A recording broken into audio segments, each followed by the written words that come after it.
Hello my dear friends and students. तो आज की इस वीडियो में हम देखने जा रहे हैं उत्तरी भारत के विशाल मैदान के बारे में। ये एक इम्पोर्टेंट टॉपिक है, तो इसको हम पॉइंट बाय पॉइंट डिस्कस करेंगे। बेसिक से एडवांस तक इसको हम डिस्कस करेंगे। तो चलो शुरू करते हैं। शिवालिक पर्वत श्रेणी के दक्षिण में उत्तर भारत का विशाल मैदान फैला हुआ है। ठीक है, यानी कि जो हमारे पास शिवालिक पर्वत श्रेणी है, हिमालय की आखिरी श्रेणी और सबसे दक्षिणतम श्रेणी जो है शिवालिक पर्वत श्रेणी, उसके दक्षिण में जो है उत्तर भारत का विशाल मैदान फैला हुआ है। ठीक है, शिवालिक पर्वत श्रेणी के दक्षिण में उत्तर भारत का विशाल मैदान फैला हुआ है। पश्चिम से पूर्व की दिशा में फैले हुए इस मैदान की उत्पत्ति सिंधु, सतलज, गंगा तथा ब्रह्मपुत्र एवं इसकी सहायक नदियों के द्वारा लाए गए जलोढ़ से हुई है। ठीक है, इस मैदान की उत्पत्ति जो है सिंधु, सतलज, गंगा तथा ब्रह्मपुत्र एवं इनकी सहायक नदियों के द्वारा लाए गए जलोढ़ से हुई है। ये नदियाँ अपने साथ बहाकर बहुत सारा जलोढ़ यानी कि मिट्टी, रेत आदि कंकड़ पत्थर लाए हैं अपने साथ। तो इसी कारण उत्तरी भारत के मैदान का निर्माण हुआ है। ठीक है, तो ये हो गया।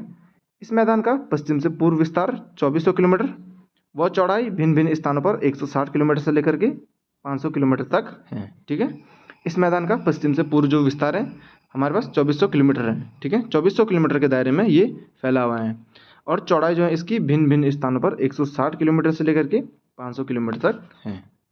उत्तरी भारत के विशाल मैदान की सबसे प्रमुख विशेषता यह है कि ये मैदान जो है समतल है। ठीक है, इसकी समतलता जो है इसकी प्रमुख विशेषता है, और इसका ढलान जो है अतिमंद है। ठीक है, समतलता इसका प्रमुख विशेषता है। ठीक है, और ढलान जो है ज़्यादा तीव्र नहीं, अतिमंद हल्की हल्की ढलान है।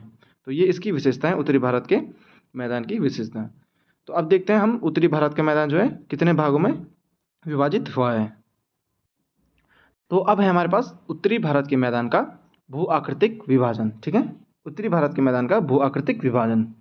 उत्तरी भारत के मैदान को निम्न भू आकृतिक प्रदेशों में विभाजित किया गया है, और ये कौन कौन से? पहला हमारे पास भावर का मैदान, फिर है तराई पेटी, फिर बांगर का मैदान, फिर खदर का मैदान। ठीक है, और इनको जो है अब हम वन बाय वन डिस्कस करेंगे। पहले इस फिगर में देखो बांगर का मैदान कहाँ पे है। तो ये जो शिवालिक पर्वत श्रेणी है हमारी, इसके ठीक दक्षिण में जो है बांगर का मैदान है। ठीक है, सॉरी भावर का मैदान है।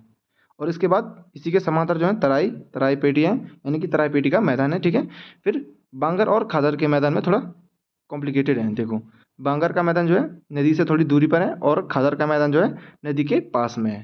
तो इनको अब जब हम आगे देखते हैं कि ये किस प्रकार से होते हैं, तो चलो शुरू करते हैं भावर का मैदान, तराई पेटी, बांगर का मैदान और खादर के मैदान के बारे में। अब है हमारे पास पहला है भावर का मैदान। ठीक है, तो चलो इसको पढ़ते हैं। यह मैदान हिमालय की तलहटी और शिवालिक की पहाड़ियों के दक्षिण में स्थित है। इसकी चौड़ाई कम से कम 8 से 15 किलोमीटर तक है। ठीक है, यह मैदान जो है हिमालय की तलहटी में और शिवालिक पहाड़ियों के दक्षिण में स्थित है। इसकी चौड़ाई 8 से 15 किलोमीटर तक है। अब देखो दूसरा पॉइंट, इस क्षेत्र में हिमालय से आने वाली नदियाँ 8 से 15 किलोमीटर के दायरे में अपने साथ मिट्टी, गाद, कंकड़ व अन्य चीज़ें लेकर के आती हैं और इस क्षेत्र में जमा हो जाता है। ठीक है, इस क्षेत्र देखो क्या है ये बोल रहा, इस क्षेत्र में हिमालय से आने वाली नदियाँ 8 से 15 किलोमीटर के दायरे में अपने साथ जो है मिट्टी, गाद, कंकड़ वो अन्य चीज़ें लेकर के आती हैं और इस क्षेत्र में जमा हो जाता है। ठीक है, हिमालय की नदियाँ जो है अपने साथ कंकड़, पत्थर, गाद और अन्य चीज़ें लेकर के आती हैं, और ये जो है इस क्षेत्र में जमा हो जाता है। कौन से क्षेत्र में? भावर का मैदान के बारे में, भावर के मैदान में जमा हो जाता है। ठीक है, और ये जो है हिमालय की तलहटी में बसा है और शिवालिक पहाड़ियों के दक्षिण में स्थित है। अब देखो यह क्षेत्र जो है फसल कृषि के योग्य नहीं है। इस क्षेत्र में बड़े जड़ों सहित बड़े वृक्ष पाए जाते हैं। ठीक है, यह क्षेत्र जो है फसल कृषि के लिए योग्य नहीं है, यानी कि यहाँ फसल कृषि नहीं हो सकती है। ठीक है, इस क्षेत्र में बड़े जड़ों सहित बड़े वृक्ष पाए जाते हैं। तो ये भी हो गया। यहाँ जो है गुज्जर निवासी रहते हैं जो पशुओं को रखते हैं। ठीक है, यहाँ जो है गुज्जर निवासी रहते हैं, यहाँ के निवासी जो है गुज्जर होते हैं। ठीक है, और ये जो है पशुओं को रखते हैं, पशुओं को पालते हैं। ठीक है, तो चलो ये हो गया हमारे पास भावर के मैदान के बारे में। अब हम देखते हैं तराई पेटी के बारे में। तो देखो ये हमारे पास उत्तरी भारत के मैदान, इनका विभाजन। ठीक है, तो पहला है हमारे पास यहाँ पे भावर का मैदान, तराई पेटी। ठीक है, ये हमारे पास भावर का मैदान, और ये हमारे पास नीचे हमारे पास तराई पेटी। ठीक है, इसके समांतर हैं ये तराई पेटी जो है शिवालिक हिमालय के समांतर है। ठीक है, फिर अब बांगर का मैदान ये इस प्रकार से है, और खदर का मैदान ये इस प्रकार से है। तो चलो अब देखते हैं हम कहाँ पे पढ़ रहे थे। अब हम पढ़ेंगे तराई पेटी के बारे में। तो अब देखो हमारे पास है तराई पेटी। ठीक है। यह भावर क्षेत्र के दक्षिण में 15 से 30 किलोमीटर तक चौड़ाई में स्थित है, ठीक है, तथा शिवालिक हिमालय के समांतर है। मैंने अभी पीछे आपको बताया था स्लाइड में, ठीक है, फिगर के माध्यम से। तो यह भावर क्षेत्र के दक्षिण में 15 से 30 किलोमीटर की चौड़ाई में स्थित है तथा शिवालिक हिमालय के समांतर स्थित है, शिवालिक हिमालय के समांतर है। देखो यह क्षेत्र जो है पश्चिम में यमुना नदी से लेकर के पूर्व में ब्रह्मपुत्र नदी तक फैला हुआ है, ठीक है। ये जो है पश्चिम में यमुना नदी से लेकर के पूर्व में ब्रह्मपुत्र नदी तक फैला हुआ है। दूसरा पॉइंट हो गया। तीसरा पॉइंट क्या हमारे पास, इस क्षेत्र में भूमि नम है एवं यहाँ घने वन पाए जाते हैं, ठीक है। इस क्षेत्र की जो भूमि है वो नम है तथा यहाँ जो है घने वन पाए जाते हैं। चौथा पॉइंट देखो इसमें, उत्तराखंड, उत्तर प्रदेश, हरियाणा, पंजाब और जम्मू कश्मीर में तराई वनों को खेती के लिए सुधारा गया है, ठीक है। उत्तराखंड, उत्तर प्रदेश, हरियाणा, पंजाब और जम्मू कश्मीर में तराई वनों को जो है खेती के लिए सुधारा गया है। हम किसके बारे में पढ़ रहे हैं, तराई मैदानों के बारे में पढ़ रहे हैं, ठीक है, यानी कि तराई पेटी के बारे में पढ़ रहे हैं। देखो इस क्षेत्र में कृषि फसलों के लिए गन्ना, चावल, गेहूँ, मक्का, तिलहन, चारा आदि शामिल है, ठीक है। देखो इस क्षेत्र में जो है कृषि फसलों के लिए क्या क्या शामिल है, इसमें शामिल है हमारे पास गन्ना, चावल, गेहूँ, मक्का, तिलहन तथा चारा आदि शामिल हैं।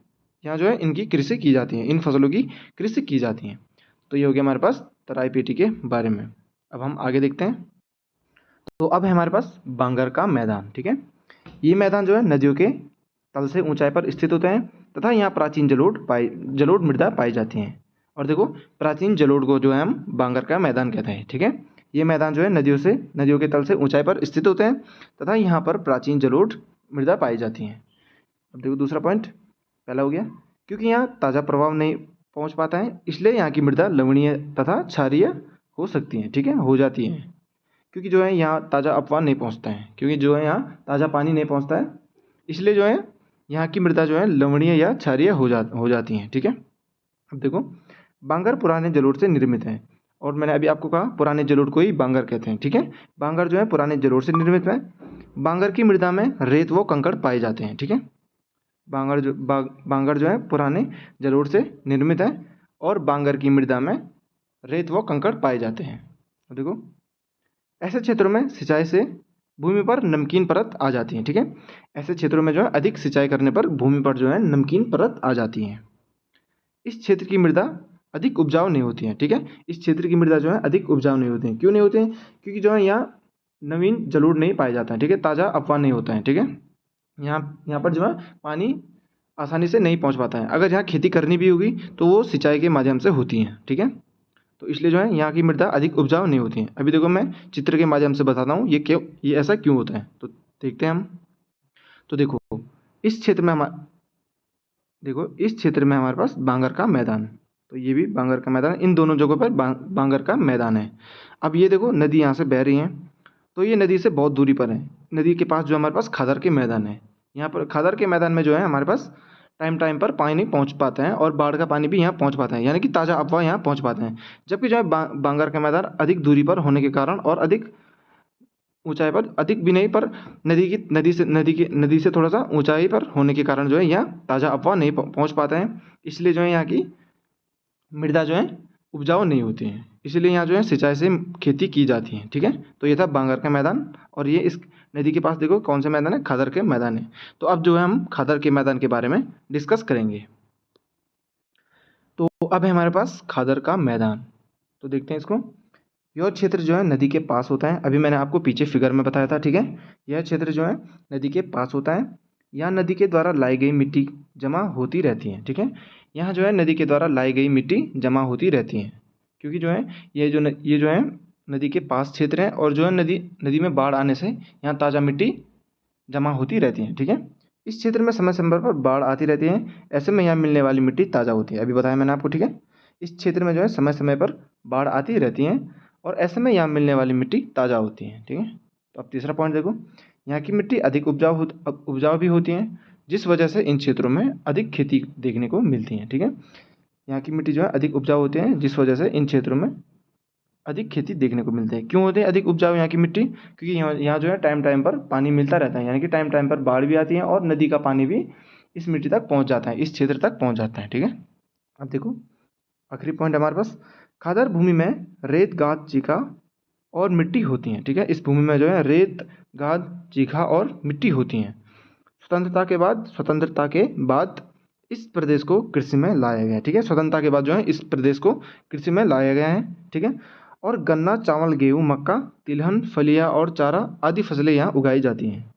गन्ना, चावल, गेहूँ, मक्का, तिलहन, फलियां तथा चारा आदि फसलें जो है यहाँ उगाई जाती हैं। तो ये हो गया हमारे पास खादर भूमि के बारे में, यानी कि खादर के मैदान के बारे में, यहाँ कौन सी फसलें उगाई जाती हैं और ये कैसा मैदान है। ठीक है, इस मैदान को जो है नवीन जलोढ़ मृदा का मैदान भी कहते हैं। ठीक है, ये बात भी याद रखना। नवीन जलोढ़ से निर्मित मैदान जो है खादर भूमि का मैदान होता है, ये बात याद रखना। ठीक है, तो चलो ये हो गया हमारे पास खादर का मैदान। अब जो है हम इसमें जो है कुछ क्वेश्चंस देखते हैं, इसी से रिलेटेड कुछ क्वेश्चंस देखते हैं। तो चलो देखते हैं। तो अब है हमारे पास कुछ इंपॉर्टेंट क्वेश्चंस, यानी कि महत्वपूर्ण प्रश्न। तो पहला प्रश्न हमारे पास, उत्तरी मैदान किससे बना हुआ है। ठीक है, तो पहला प्रश्न हमारे पास, उत्तरी मैदान किससे बना हुआ है। यह लाखों वर्षों पुरानी जमा हुई जलोढ़ मिट्टी से बना हुआ है। किससे? लाखों वर्षों पुरानी जमा हुई जलोढ़ मिट्टी से उत्तरी भारत का मैदान बना हुआ है। उत्तर भारत के मैदान का निर्माण कैसे हुआ है। ठीक है, अब देखो उत्तर भारत के मैदान का निर्माण कैसा हुआ है। गंगा, सिंधु और ब्रह्मपुत्र तथा उनकी सहायक नदियों के द्वारा उत्तरी भारत के मैदान का निर्माण हुआ है। गंगा, सिंधु और ब्रह्मपुत्र तथा उनकी सहायक नदियों के द्वारा उत्तरी भारत के मैदान का निर्माण हुआ है। दूसरा क्वेश्चन हो गया। अब तीसरा क्वेश्चन हमारे पास, उत्तरी भारत के मैदान का दूसरा नाम क्या है। उत्तरी भारत के मैदान का दूसरा नाम क्या है। उत्तरी भारत के दूसरे मैदान का जो है दूसरा नाम हमारे पास गंगा ब्रह्मपुत्र का मैदान है। इसको हम जो है गंगा ब्रह्मपुत्र मैदान के नाम से भी जानते हैं। किसको? उत्तरी भारत के मैदान को। तो ये हो गया उत्तरी भारत के मैदान के बारे में, और ये कुछ क्वेश्चंस। तो आज के लिए इतना ही, मिलते हैं हम अगली वीडियो में। तो हमने इस वीडियो में जो है उत्तरी भारत के मैदान के बारे में पढ़ा है, तो अगली वीडियो देखते हैं अब हम। तो आज के लिए इतना ही, मिलते हैं अगली वीडियो में।